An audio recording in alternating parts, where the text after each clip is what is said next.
There were many topics I could have spoken to Calla Evans about, including her research on InfiniFat fashion and her latest publication, an edited anthology on fat studies in Canada. However, perhaps the main point of connection between us is our mutual love for the outdoors. As Toronto transplants, we fit the most dominant Vancouverite stereotype, being that we moved out here because we want to spend a lot of our time outside.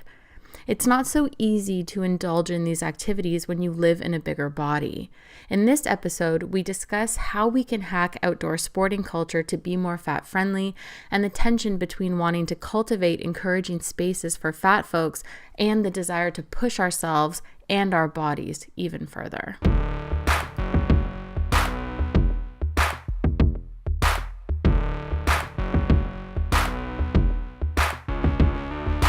So my name's Calla Evans. I use she, her pronouns. I'm also cool with they, them. So I'm an ex-academic, identifies as not a failed academic, an ex-academic. So I sit sort of in that space, and I also am the general manager for OFAC, which is Open Access Foundation for Arts and Culture, a disability justice-focused organization that works in the arts sector. I am a mid-fat to super fat, depending on what we're talking about with access. So things like seating, I face a lot of access barriers there, flying, things like that. But clothing, I know the places where I fit. So mid-fat there, but definitely if we're going by clothing sizes, I kind of am right on that border of mid-fat, super fat, depending on whose spectrum and what we're looking at there. I love that you identify that the spectrum is so contextual, where it's like, okay, yeah, if I can access clothing in this place, but then seating is different because of how my body is shaped or what have you. It's such a nice way to sort of thicken our understanding of the spectrum, if you will. Well, and I think too, we think of like a spectrum itself even can be limiting, right? Mm-hmm. Like there's a spectrum by definition would imply a start and an end point. Mm-hmm. So I think it's a useful tool, but it's not perfect because there's definitely some spaces like Vancouver where I feel like way larger than I would in, certain spaces in Toronto, for example. Mm-hmm. So I think it is contextual, and I think it's not perfect, but it is really important when we talk about access. Mm-hmm. So as a fellow Toronto transplant to Vancouver, how would you compare your experiences being fat in Toronto versus here in the Lower Mainland? I mean, I don't think I expected it to feel different. It's very different. I think it was so much easier to build fat community in Toronto, and it's felt a lot more challenging here in Vancouver. Even just if we think about brick and mortar places where you can access clothing, it felt like there's so many more in Toronto versus Vancouver. And I think too, I've never had experiences of being like blatantly discriminated against in Toronto. I've had a few of those experiences here in Vancouver, and every time it always shocks me, and it shouldn't shock me, right? Like we know what the culture is like in Vancouver in terms of who's privileged, who do we see, who's attached to certain lifestyles that are very common here in Vancouver or portrayed as being very common, which I'm sure we'll talk about. Mm-hmm. But I think it was very unexpected for me, but it has been very different. And I've often said, I wish I could take my vet community in Toronto and like bring them here. Absolutely. Right? And just like feel safe in that community. And it's been harder to build that here for sure. I want to talk a bit about your research and work in InfiniFat fashion, because I think it actually is very relevant to sort of the context about our broader conversation on outdoor sports. So can you tell us a little bit about your work and your research, and perhaps then how that bridges into your interest in outdoor recreation? For sure. Like, I think it also connects well to that question about being a transplant, because that experience of being a master's student in Toronto at what is known now as Toronto Metropolitan University, that was really when I came to fat activism. I before that, I probably wouldn't have even used the word fat to describe myself. At that point, it was still, a violent slur I really hadn't sort of sat with why that was and how anyone could possibly use that word to describe themselves in a way that was positive or political. So I think it all kind of like culminated for me at that time. I was doing my master's in communication and culture, and I knew I wanted to talk about the increase in visibility for fat folks on a platform, say like Instagram, right? And that we're seeing more people, but it's always a certain type of fat body, particularly at that time. So this was around like 2017, 18. I was seeing more fat bodies in social media, but it was like only a certain type, really like, curvy, certain proportions, usually white, able-bodied. And so I was like, I really want to poke at that a little bit more. Why is this representation increasing, but only, it felt like sort of only one aspect of the community was experiencing increased representation. And so I didn't expect to study fashion. Fashion wasn't even on my radar. I think as a fat person, clothing is something that we can have a complicated relationship with, particularly people that have grown up fat their whole lives. I think the point that you're making about how increased representation doesn't mean meaningful representation, and that we shouldn't be so quick to celebrate it right away and really question, well, what is it we're seeing and why are we seeing it that way? I mean, I think at this point, sort of the co-option of fat activism and watering it down into body positivity mixed with like neoliberal ideology and capitalism and white supremacy is why we don't see that necessary diversity or seeing it extended as far as it needs to go. But I think that, as you've said, really lends itself really nicely to the specific industry of outdoor recreational culture, where there's a little bit of softening in terms of, okay, yes, we need to be a little bit more inclusive, but it's still so rigid in terms of who they're going to let in. Yes. And it's painful. Well, and I think, that was sort of, when I was doing my master's research, that was really the core of it, was I just kept thinking, I was reading all of this research about plus size fashion, and I really saw it as a lens more to talk about fatness from a social justice perspective, right? And inclusion from a social justice perspective. For me, clothing wasn't necessarily about, or studying fashion wasn't necessarily about fashion with the capital F, right? It was more about, thinking about who's being left out of the conversation. And I was so amazed at the amount of research that just didn't talk about size variance. It just sort of like painted plus size as like one category. And I kept thinking, like, who's being left out of this space? And that's exactly, I think, what's happening in, if we look at size diversity, I don't even want to use the term inclusion, in the outdoor space. Because it is the idea of sort of like just bumping that boundary of acceptableness out just a little bit, without an acknowledgement that folks are still being left out, right? And I think that when we look at clothing sizes, like, that's a really useful tool to look at who's being included and who's being excluded. Totally. Yeah. When I was writing my PhD, I cite your master's research, and it's fantastic, but one of the reasons why I cite it is because it was one of the only examples I could find where the use of the term infinifat was present, so I could give it context. And I remember thinking, oh yeah, this is kind of a bit of a call-in that even a lot of the research within fat studies is not using language that identifies these very important differences within this community that it's talking about.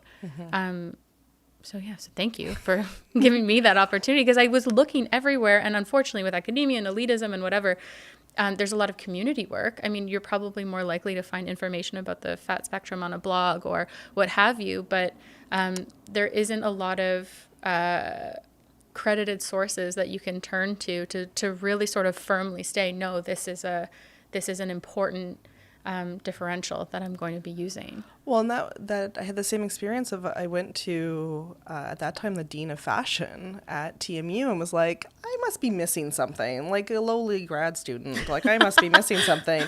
And he was like, no, it doesn't exist. You need to do it. Wow. And I really saw that as my chance to amplify the work that, you know, folks like Ash from the Fat Lip, like what they're doing in terms of around like infinite fat inclusion. You know, I even state that in, my master's thesis was around, I hope this is a building block. Like, I hope just it gets it into academia. It's a legitimate citation. Yeah, we can exactly. unpack that. But, you know, so that other folks can start to use it. And it's not perfect, right? And there have been other activists I know that have pushed back and said, like, that term doesn't sit well with me. Totally. Absolutely. It's not for everyone. But I think it acknowledges that there are folks that are always going to be on the outside if we have this narrow definition of what size inclusion looks like. And we see that especially in the outdoor space.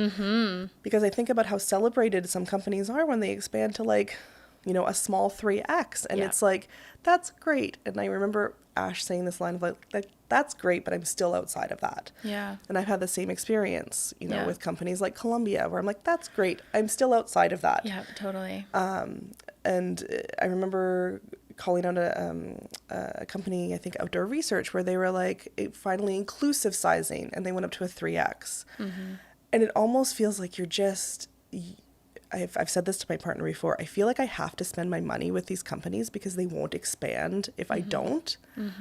But I'm actually not included. And I actually don't want to support companies that stop. Yeah. Or I shouldn't say that stop, but that see that Yeah. as true inclusion and that are celebrating themselves, because I'd much rather support a company that says, this is what we're doing for now. We have, you know, more expansion plans in the works. Yes, I would love to give you my money if you had that kind of reflexivity on the fact that this is not true inclusion. I'm using quotation marks there, but yeah. An actual follow through. I did a modeling gig for an outdoor sporting company who shall remain nameless. But I remember thinking when I showed up to set, they had me, I looked like a cruise director. It aged me by like 30 years. They had me in this sort of white, it wasn't what I would ever wear hiking. And I remember thinking, like, I am just objectively too young for this aesthetic, but also, is this their plus size line? Because that's really depressing. And I will give this company credit that they have had a few more fashionable options in the past few years, but it was really upsetting and kind of embarrassing to be on set and see the other models wearing what I would love to be wearing when I go hiking, and then feeling like, well, I'm here to do a job and I'm going to wear whatever it is that they give me. But at the same time, like, is this what there is? Because it was, I mean, when I traveled as a teenager too, I remember going to Mech and trying to find a proper sports bra and some sweat wicking clothing because I was going to a hot environment or a hot climate.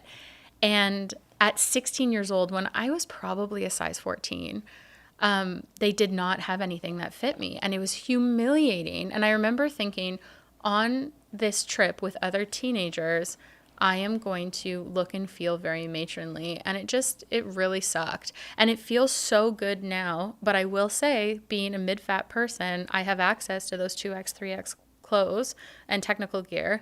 And so now when I'm in the outdoors and I feel stylish, or I feel good about myself as I'm doing those things, or I feel like I have access to technical gear that makes those activities enjoyable, it feels like this new world where I'm kind of looking around being like, did everyone else always get to feel like this? And you kind of mourn that lost time too. And it feels superficial to talk about how much fashion can influence how we feel or the things that we do.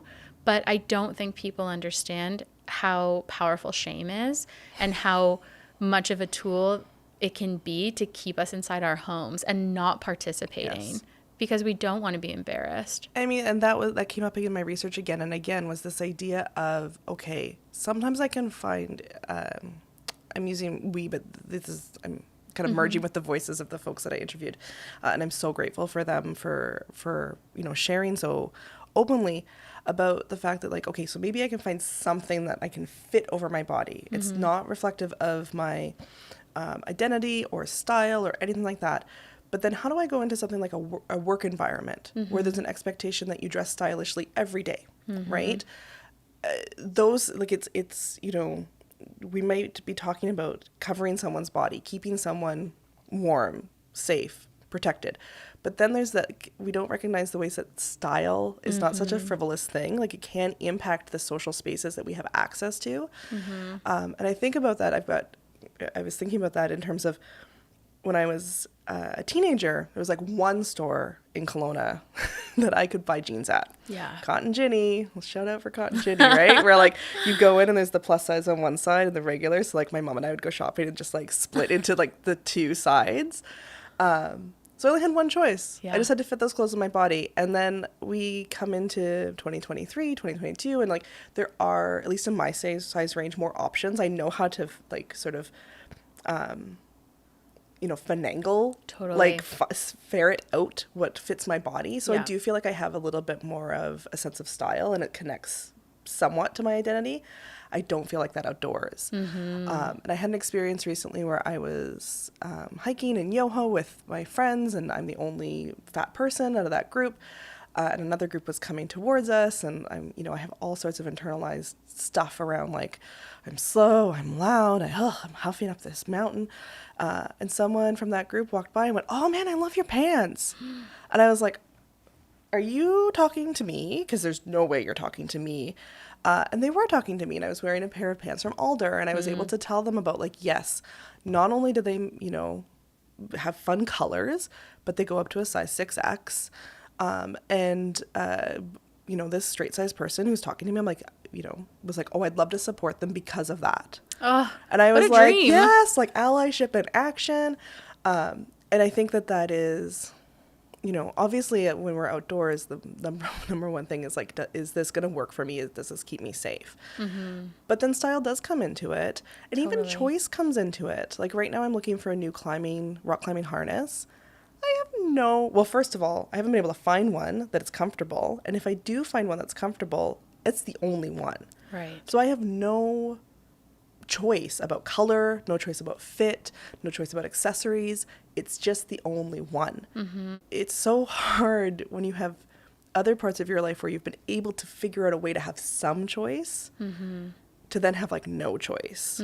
So absolutely, like it's about, for me, it's about choice. And with that choice comes the ability to connect to, you know, parts of my identity and parts of myself, but also just to feel good that like I can have a similar experience to other folks. I think it's so interesting too that fat people are always told you should be making better choices. You should be choosing to go rock climbing. You should be choosing to go hiking or kayaking or whatever. And then we're like, cool, I would love to make that choice. But that choice is literally unavailable to me because it would be then a choice between life or death to go rock climbing without a harness, you know? Right? Like it's so strange to me how contradictory fat stigma can be. Can you talk a little bit about your introduction to outdoor sports? So what was your sort of gateway into that world? You know, it's interesting. I was thinking about that before, you know, on my way over here. I think there's been various points in my life where I felt included in the outdoors. So I was a Girl Guide, like I did that as a youth in Kelowna.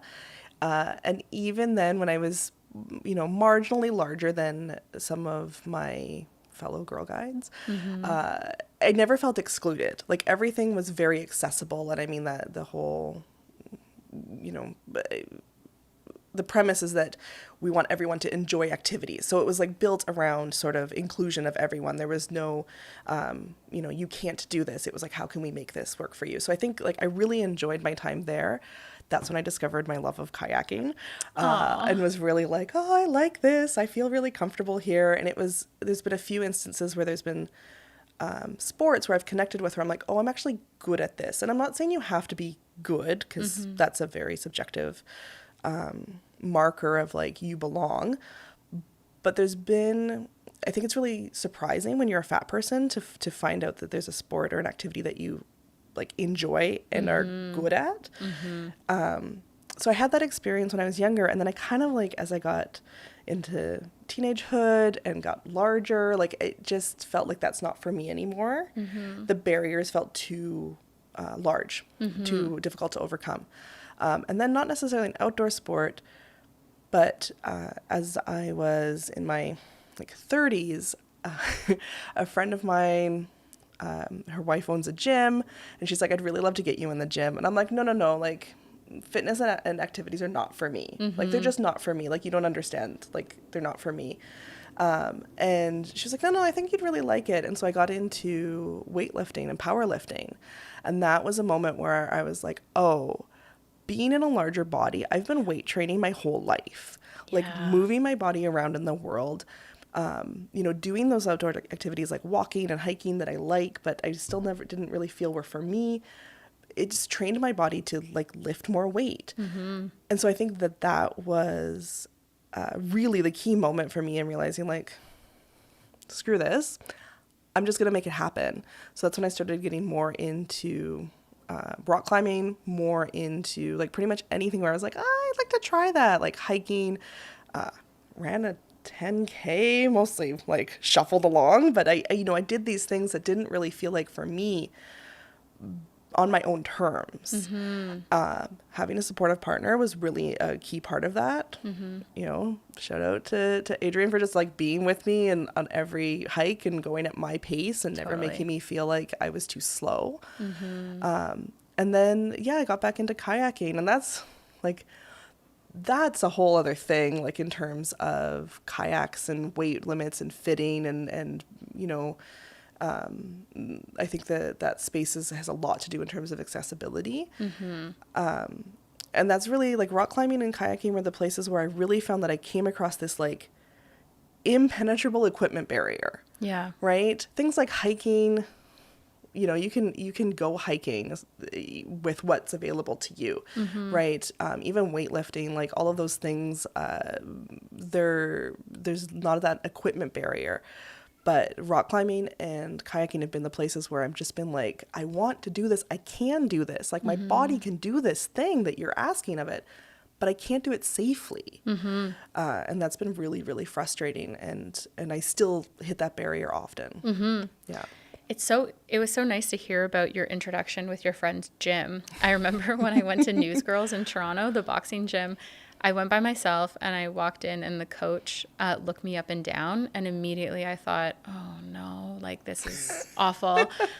And I remember she went, excellent.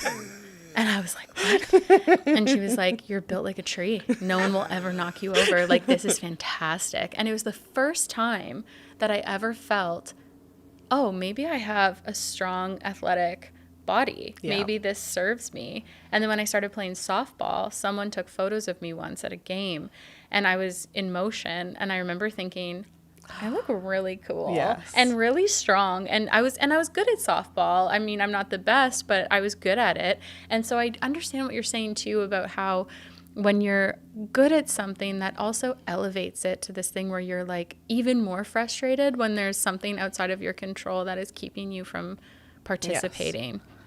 Kayaking is one of those things that, like, I'm a water baby, and being out on the West Coast, I look at everyone launching their various watercraft from all of the beaches and want to participate.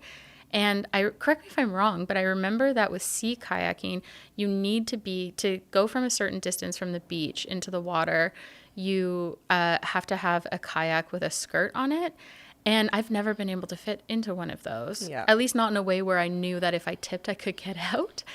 And so what's your experience been like out here trying to find a kayak or life jacket or whatever else it is that you need to go do that? Because I know that you do have a kayak, correct? I have seen those photos. So I want to know, like, what was that process in terms of making sure that you could do it safely? Yeah, so my experience of kayaking from that time with Girl Guides was really like lake kayaking. And lake kayaking, people often will do it with like sit on top kayaks, or you don't have to worry about the skirt, right? So there's a little bit more room around how you fit in the kayak, right? I've done lake kayaking with kayaks where, like, if we were to get into trouble, like, could I actually lift myself out? Maybe not. Like, you face less safety concerns. It's really when you look at, like, say, ocean kayaking, open water kayaking, where you start to have to need the skirt, you start to have to be able to, like, how are you going to remove yourself from the kayak in an emergency situation? Like, that all comes into play a little bit more, at least in my experience.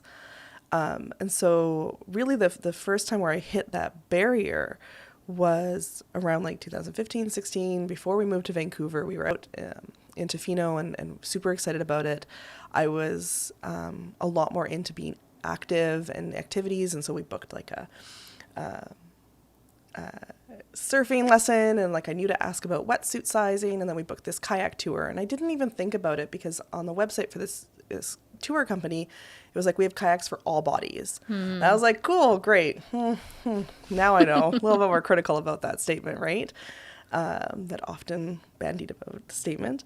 But we showed up, and I remember we're going through the whole safety thing and everything, and they've got like life jackets that fit me, and that's great.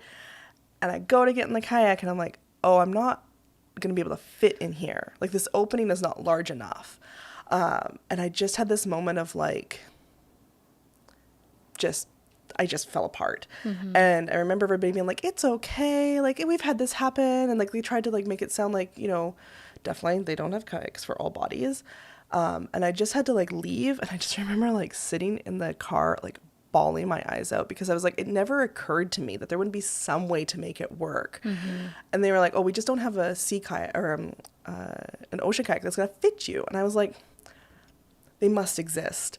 So a couple of years later, we went back to Tofino and we started doing research, and we called all the companies. And I say we, but it was really my partner who took on the emotional labor here. And I'm so grateful for that, because it was still such a like moment of real trauma for me. We love an ally. Right? And we found a company that in Tofino that had, you know, a kayak that they had the skirt that would fit me. I would fit in the opening just barely. And we had a great time. And there was absolutely nothing like physically that I wasn't able to do. The limitation here was the equipment. And that's when I started to realize that like, oh, not all kayaking is the same. I'm going to be having this issue. When we moved here to Vancouver, I was like, I want a kayak. Want a kayak. Like, I want to have my own. I don't want to have to rely on rentals. Like, this is just too unpredictable. But we also faced a barrier with being in a condo and not having the storage for a hard shell kayak. So I have an inflatable one that has a really high weight limit. I could talk a lot about like why that is and the construction. Like, I researched so much around it, and it was actually a thin friend of mine who messaged me and said, I heard you were looking for a kayak. This company that does stand-up paddle boards also does kayaks, and I think the way that they construct them would lend itself well to having a high weight limit, and it did. What's the company? Cascadia. So I don't know if they're still doing kayaks. I noticed they have a great sale on right now. But I remember they're in North Van, and I went there and we tried it out, and I was so excited because the weight limit on the single kayak is 450 pounds, and then I think it's 650 for the double kayak. But it's open, so it's not closed. Okay. It's a little bit more, you sit in it, so you can put stuff in, but it doesn't completely cover. So we can't use it for like really open waters or ocean kayaking. But we usually use it in like inlets and protected bodies of water. It's fine.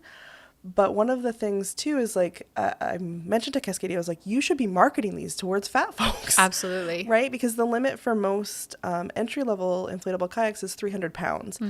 And you want to actually be at 70% of the max. So you can't even go up to that, right? Which is something I learned, didn't know. Interesting. I was shopping for a paddleboard, and I was looking, and one I was looking at had a weight limit of 300 pounds. And I remember thinking, I don't want to buy this because I want to be able to lend it to a fat friend if they would like.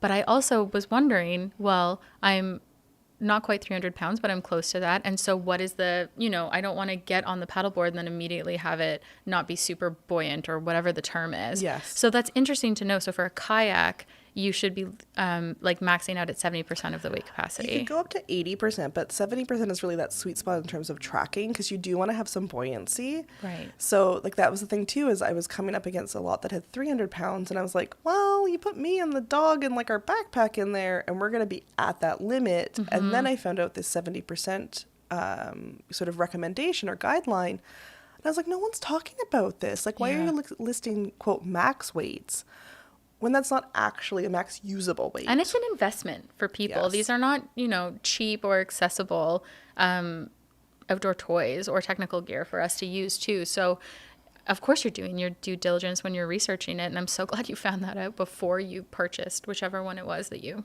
decided to go with. Well, and we bought two. We bought two single kayaks. And again, my partner doesn't necessarily need one with that weight limit, but the idea was around, what if I want to take friends out? Totally. Right? But that's an investment. They were more expensive. The way that they're constructed is drop stitch. So that's more expensive than the ones that kind of look like tubes. Better, they last longer, but it was a financial investment. And I think that is, you've talked about that on the podcast before. Such a place of privilege to be able to like afford that. We're also shopping for cars right now, which is just like, ugh. Whole other thing, because cars are like your safe space as a fat person, but then also they can just be so difficult. It's especially if you are shopping for like a sexy fun car. It's just like so much harder. I need a car that has well, I'll tell you this is fine. This doesn't have to go in. But I'm like, I need a bike rack and I need to put kayaks on it. Yeah. And I know I'm fat, but I'm doing all of this. And like, people are just like, I remember at the bike rack store, they're like, okay, lady. I'm like, they're like, fine. Right? I'm like, my bikes are heavier because I'm bigger. And he's like, all right, it'll still fit on this. Yeah, anyway. But they're not thinking about that too, no. Right? And it's so frustrating. Well, I had this experience with, so I have like a cheaper bike. I love biking too, but I would not call myself a cyclist. But when we moved here and we started biking more, because I do find like Vancouver does have better biking infrastructure than Toronto, the spokes on my back wheel kept breaking. And I did my research, and there's like great fat cyclists on Instagram, and they, have different resources available. And I was like, oh, it's the wheel. Like it's the pressure on the wheel and the torque when I push against like a hill or something. And everyone said, okay, the cheapest fix here is to just get a wheel built that's steel, that's like heavier and stronger. The wheels that come with these cheaper bikes, like these entry-level bikes, are not going to be supportive of the weight. It's not actually the frame, it's the wheel in most cases. So I went to a bike shop here, and I was like very honest, and I was like, hi, I need a wheel that can support over 300 pounds. I don't actually know what I weigh, but like that seemed to be the number. I think he was trying to be friendly, but the owner just looked me up and down and went, oh, there's no way you weigh that much. That's not what I said. Right? I didn't say I weigh that much. I said I would like a bike that can hold at least that amount of weight. And I think, he thinks he's being flattering and complimentary. And I'm like, cool. Yeah, that's great. This is what I need. And he pushed back a lot and was like, well, maybe there's another reason why the spokes are breaking, blah, blah, blah. And I was like, I have done my research. And like at that point, you don't know if it's because you're fat or a woman or what's going on here. But you're like, I brought my partner with, like, very like cis guy. I'm like, he says so too. And we spent a fair amount of money, almost half the price of the bike, on having a wheel built. And even when he put it on, he was like, I don't know if you need this. This is too much. I haven't had a broken spoke since. It's interesting because you're literally saying, take my money. Yes. And I know you can, because obviously you ended up with one. So they have them. They exist. I would like one. Why are you standing in the way of this transaction? Yes. It's so frustrating. I remember too, like, I would love to get into cycling, or at least I like the idea of it. But I still have this like hang up of not wanting to arrive anywhere sweaty. Because I just think the optics of like a fat person sweating, it's just like so layered. Yes. And even I went surfing once in Tofino. That's how I got this scar on my face, because literally I was in the, bless the friends I was with. They were really great allies. They called around, found a wetsuit that would fit me, what have you. Managed to like get myself into the sausage casing. And the very first wave I tried to get on, I flipped off of the surfboard. And they always tell you if you're underwater, you don't know which way is up or down. Yeah. So just float and wait for a minute. So I did. I'm like kind of suspended there thinking like, oh, it feels like I'm in the womb. This is odd. And then the surfboard, because it's attached to my leg, came and got me right. It just missed my eye, but it split my face open. And long story short, I ended up in the hospital, whatever. But I remember thinking, not, oh my gosh, am I okay? Or thank goodness it didn't take my eye out. This could have been so much worse, whatever. Or like, where is all this blood coming from? It was literally like, I am that fat person who tried to surf. Yeah. And now I'm even more of a spectacle because it didn't go well and I'm injured and what have you. And I think so often about how sports in particular just feel so vulnerable for fat people. And this idea of being embarrassed or not being good at something or getting injured is so much graver for us that we don't want to try. And I haven't even begun to try to do the research into finding a kayak out here. And I've been out here for almost 10 years because it just feels too overwhelming. And I don't want to be disappointed either because I just sort of accepted the fact that maybe I wouldn't find it. It's the same with the paddleboard. I was doing research about it and I knew that I needed one that would be wider and longer and that makes it have a higher capacity, whatever. Those ones never go on sale. They're like $2,000. Other folks I know who just wanted to try it could find one on Amazon for a couple hundred or what have you. And I just feel so outraged at that also makes me not want to do it, almost out of the stubbornness where I'm like, I know this would bring me joy and I know I would enjoy it. But like out of principle, I'm just so mad that it is literally 4 or 5 times the cost for me to participate. It's infuriating. And I want the industry to catch up too, because I mean, I always say that like there are fat people who have money who want to spend it on these things. And it amazes me that these companies would rather not market to fat people than increase their bottom line. Yes. Like you're saying, that company, you told them you should be marketing these to fat people because that's your target market with these specs on this good that you sell. And so have you noticed a change in their marketing? Have they started to tailor it at all? They haven't. And I think it really, like everything you're saying really resonates so hard with me because I've had to realize like capitalism is not going to deliver us into this like fat liberation future that I imagine. Yeah. And it really sucks that we're reliant on these companies to service us and to serve us. The kayak company hasn't changed their marketing. And I was like, I even suggested it to them as like an adjacent market, right? Like I recognize that the market, that this isn't necessarily your target audience, but like, hey, it could be. And I think I see that so often in terms of like larger companies like North Face, like wanting to do like, look, visibly queer folks and visibly like larger folks. But we're always doing the things like sitting around the campfire. I know. Right? And like chit chatting and like, oh, I'm down this log and I can't quite. And I'm like, no, like I like hike hard and I camp hard. And like it might take me a little bit longer. It might look slightly different, but like I do those things. And I think it's really sort of pandering the way that the marketing has happened. And then they get mad when the stuff doesn't sell. And it's just so frustrating, to think that we're reliant on these companies that are so rooted in white supremacy and capitalism and neoliberalism, like all of those things, where it's just like, I'm never going to fit your idea of an ideal client. And I feel like their attitude too is, well, fat people aren't doing these things. So what do you mean? Like, sure, you might want this thing, but selling you 1 kayak or 2 kayaks isn't going to keep us in business. Like it feels like kind of a hand on the forehead where I'm like, do you not see the ripple effect of if it was accessible to more people, maybe more people would have an interest in doing this thing? But I worry, I shouldn't say I worry. I think that they're worried about alienating the straight white male, base clientele that they see as really being their bread and butter, right? And that's the idea of like additive inclusion, right? We're just going to just add you in to our pot versus actually shifting, right? And thinking about inclusion from like a social justice perspective, right? Like who is deserving of being included, and why don't we shift sort of the center that we radiate from over there versus like, I'm just going to be, tangentially included, like the kayak company, right? And I also think about just the lack of information. Like you're talking about not wanting, like even go into that rabbit hole. When we really decided to start doing overnight backpacking trips, we had a very empty gearbox is what I like to say. Like we had to fill our storage unit with a lot of stuff.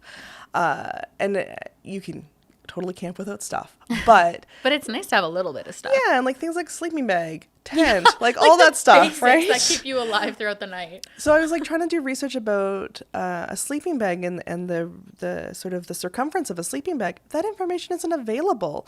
And I remember talking to this very nice person at Pure Outfitter here, who like absolutely reflected all my like concerns around like, I'm like, I just can't find this information. And he's like, yes, it should be available. I don't know why it isn't. I'm like, because the people making the sleeping bags see one type of consumer as their consumer, and they don't think that other folks could be looking for a sleeping bag. And so like I literally tried on sleeping bags at this store for an hour till I found one that fit me and I could move around in it comfortably. And the measurements for length were there, but never for width, because I think the assumption was that larger folks just aren't using this equipment. And so I think that that's also frustrating. Like when you sort of dip your toe into that research and you're not finding the information that you need.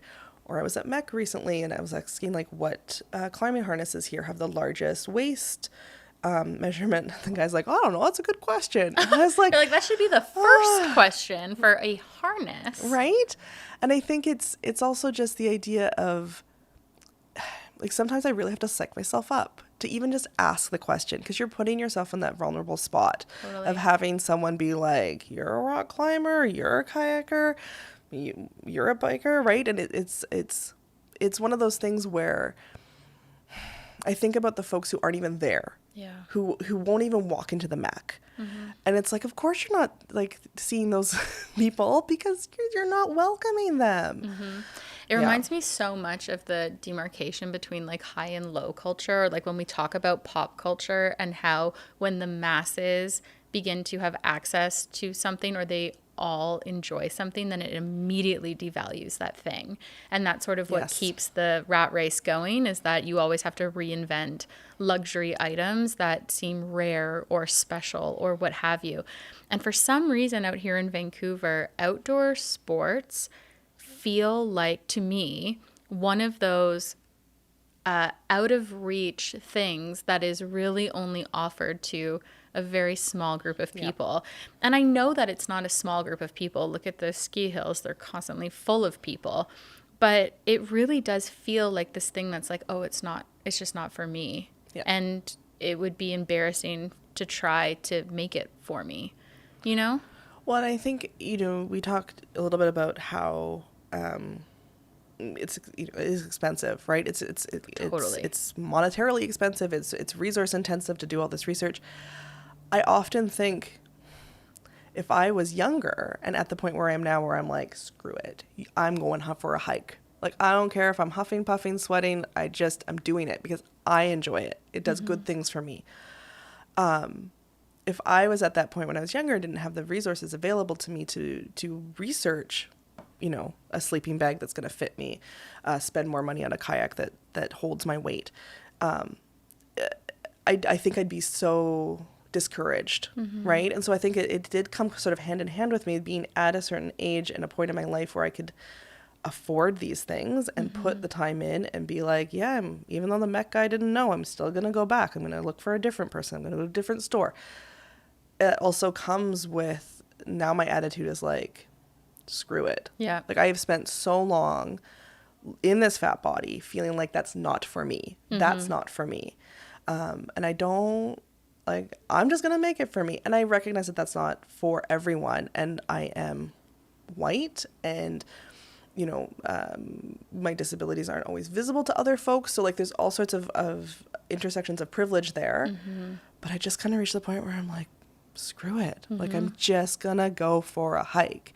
Totally. And I'm just going to make this sleeping bag fit for me, even though it's not quite perfect, right? And I'm going to just keep telling the people at the places. Totally. And God bless the internet. Yeah. Because I feel like there's a lot of fat folks who are talking in these underground or online communities with all of these different tips or tricks on how to hack it to work for you. And I love Summer at Fat Girls Hiking, because Summer talks a lot about class accessibility when it comes to hiking, and always talks about, I hike in my dress from Walmart and whatever is available to me, because that is not a barrier for me when it comes to participation, and I refuse to let it be.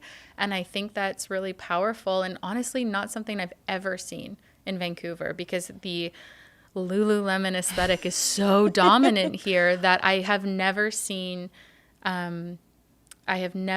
people hacking the system, so to speak. Those who are participating align with and are able to achieve that aesthetic. And it really does act as a barrier to participation or inviting other people in to try something new. Well, and I think what's different here in Vancouver is that outdoor activity is so intrinsically, deeply, linked to identity.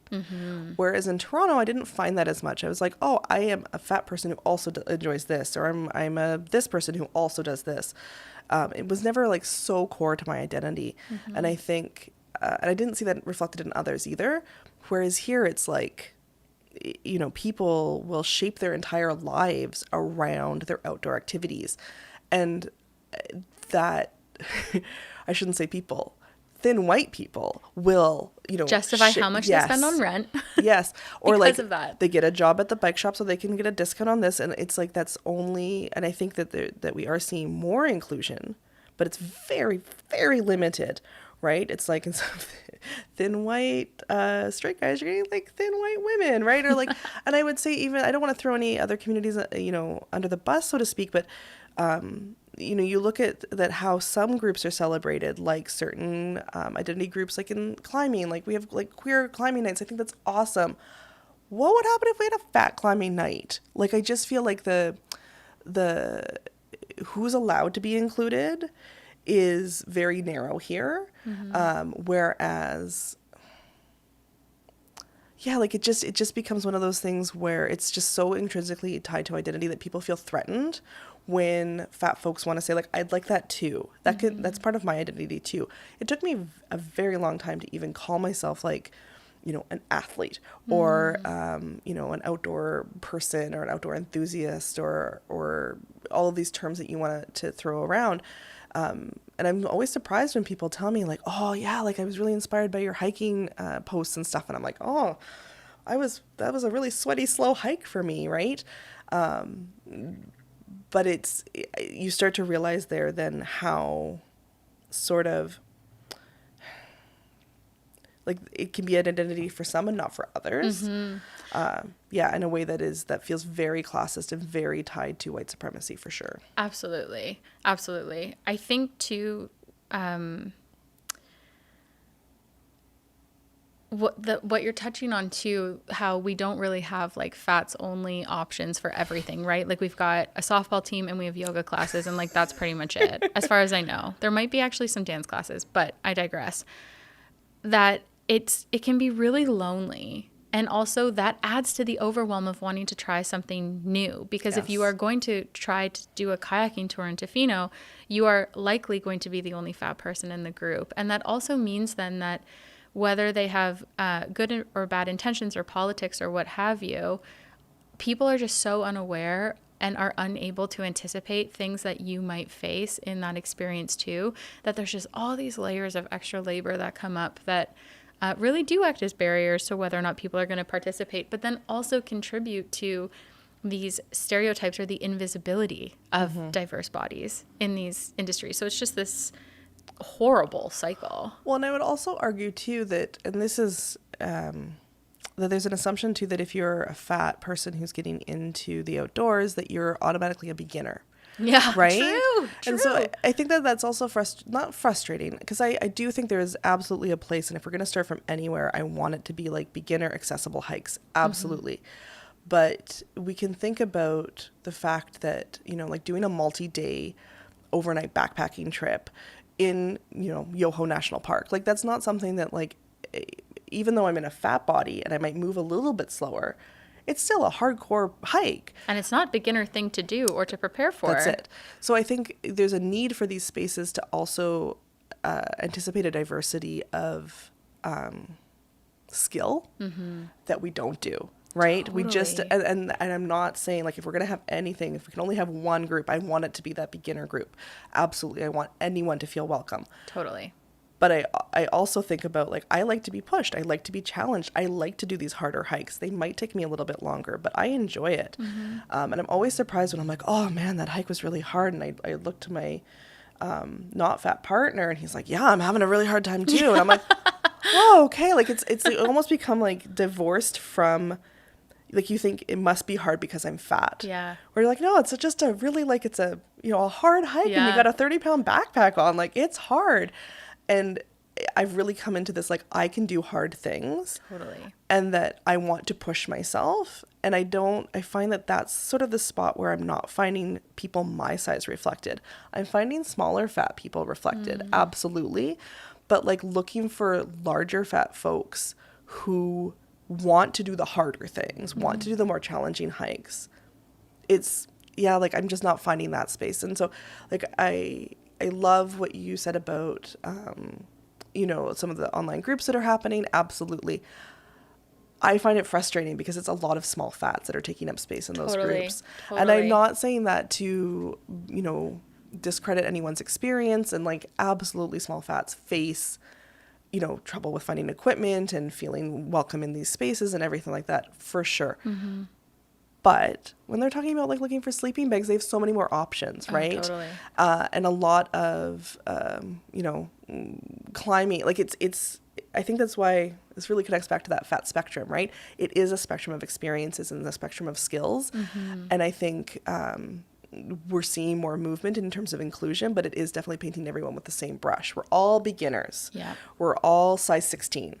We're all, you know, all sorts of different things that are being very monolithic. Yeah, like we're not a totally. monolith for sure. Yeah. You know, right? Like we're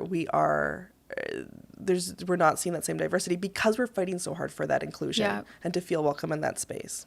And I feel like to make it a safe space for people to sort of lean into their excellence or improve or what have you also requires to ensure that the other people who are involved have room for nuance.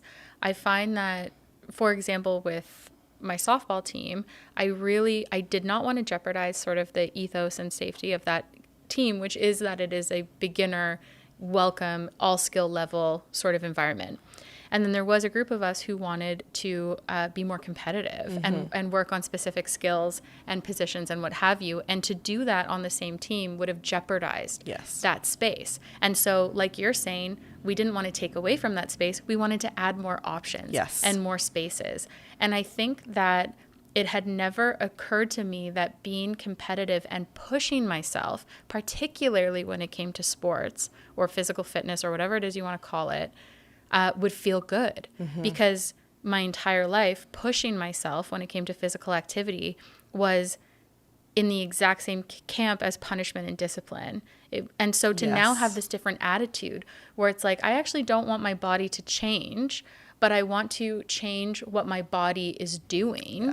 And I want to enjoy it. And I like the feeling of pushing myself. And I like the feeling that I have when I hike X, Y, or Z. Has been a really slow and vulnerable and fragile process. And I think that it is very easy for the people around me to shatter some of that because it's so fragile. You know, I go on hikes sometimes with my thin friends, and like I'm really pushing myself. Like I'm super happy with it, and they'll say something like, "Oh, yeah, it was just so nice to go at a slower pace," and I'm like, "Oh." I hate that so much. I used to have a rule though when I would hike with an ex-partner of mine who is objectively quite thin. I was like, "You're carrying the bag. You're carrying everything. I'm carrying." You know, I think it's Lindy West who says something like, you know, I carried 300 pounds to the top of the mountain. What did you carry? And that's kind of how I felt. And I was like, this is my version of reparations. You're going to carry the water. You're going to carry the dog treats. You're going to carry whatever. And fair is fair. And to be honest, like they were fine with that. Yeah. And it was kind of fun. And it was also just I mean, I don't think that's actually physiologically how it works, but it was kind of nice to also acknowledge that when we are climbing up this mountain together, it is different for me than it is for you. And there have been times too where, you know, a group of friends and we went to Joffrey Lakes and some of them ran up to the top and I never saw them. And then they ran back down and whatever. It was like I was doing the hike by myself. But then you do sometimes have the people who go at the pace of the slowest person. And sometimes that was me and sometimes it wasn't. But it doesn't matter. It's not just going at the pace of the slowest person. It's being okay with it. And yes. Like actually and not saying anything about it. Yes. And I think it is really, I've started to recognize like why I hike alone most of the time with my dog. But I'm willing to sacrifice some of the safety benefits that come with hiking with a group because navigating that is so fragile. Yeah, totally. And that sucks. Yep, it totally. absolutely sucks. And sometimes it's I think it's something that is objectively easier to cultivate with a partner, because my partner sees me advocating for myself and having to pass that advocacy torch at other times.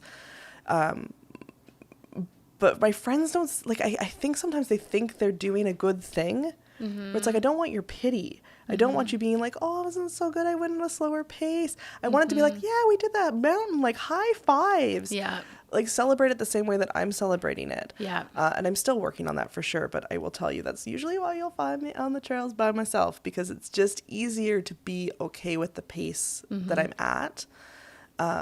And my dog doesn't have an opinion. My dog's just happy to be there. And that's the attitude I want. My dog looks at me sometimes and it's like, really? You're stopping again? Fine. Yeah. That's when you pull out the water and treats and you just say. So I'm like, oh no, Ellie, I'm taking a picture of you. And I hate the pictures. Yeah. Do you have any hacks for making it easier for people who want to try something new? Are there any hacks or tips or tricks you could offer? I mean, I think it's really, for me, it's about thinking about, what do you enjoy? And I know this isn't easy for everyone, and I'm not going to, try and say it just do this, but like really trying to separate that from your expectations about how fast you should be going, how far you should be paddling. I should be able to do this hill. I still do the shoulds, right? I was just cycling yesterday and was like in tears because I couldn't do this hill that my partner was like, do up. He cycles to work every day. I'm, pulling my bike out for the first time since the fall. So I think it's trying to separate that comparison and really think about, like, would I enjoy hiking? Like, do I enjoy, what I love about hiking the most is like having a set goal, right? You start at point A, you end at point B. Sometimes you turn around and you end at point A, but it's one of those things, like, I love the pathfinding aspect of hiking. I love the problem-solving nature of rock climbing.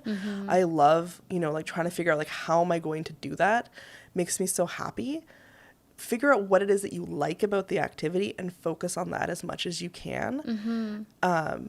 And be willing to, be okay with it might look different than it looks for other folks. And that really is the point where I'm at in my life in terms of, like, the rock climbing especially, like, I just couldn't focus on the number. I couldn't focus on the grade. I couldn't focus on how fast my climbing partner, I love her to bits, this tiny little thing, scamper up the wall. And she'd be like, oh, I'm up to 5'9", now I'm doing a 5'10", and I'd be like, I'm still on 5'7". But I loved it, like, focusing on the, like, do I feel like I solved that problem? Am I feeling good? That for me was the thing that helped me enter, and also the thing that kept me going, was focusing on, what do I like about this, and how do I just cultivate more of that? Totally. Yeah. Oh, I love that. Thanks for chatting with me today. I appreciate it. It was great. Oh, I love this so much. This podcast is produced and directed by me, Layla Cameron. Both audio and video versions of this podcast were edited by Ari Conrad Birch. Each interview was filmed and audio recorded by Rami McHale. Additional video was filmed and edited by Felix Naud and directed by ETW Media Productions. The music for this season is by the band Parlor Panther. Funding for this podcast is supported by TELUS STORYHIVE.